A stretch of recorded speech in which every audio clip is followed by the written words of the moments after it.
El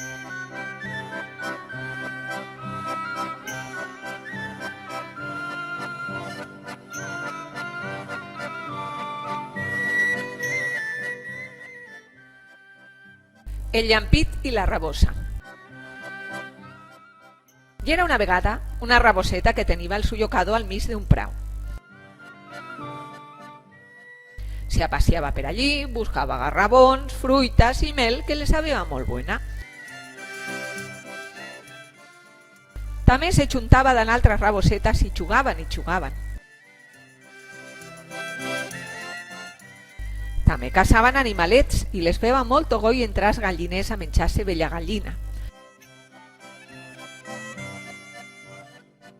Més d'una vegada es van enrestir homes i dones d'antotxos i van tindre que fuir a tot correr.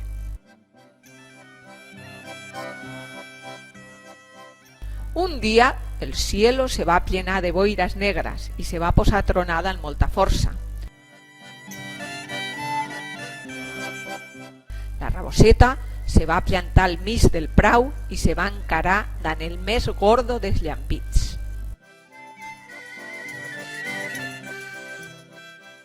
La raboseta le va dir al llampit: «Rellampandinga, endinga, endinga, que no me pillaràs». Però el llampit, que tenia més força que la rabosa, le va respondre: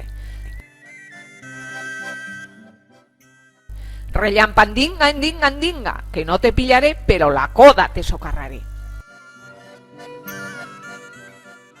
La coda de la raboseta se va quedar tota esturrufada.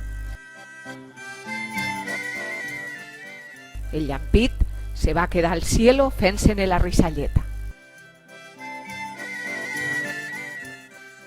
Desde aquel día, todas las rabosas tienen la coda gorda y dan pintas negras. Cuento contado, per la chuminera s'ha escapat.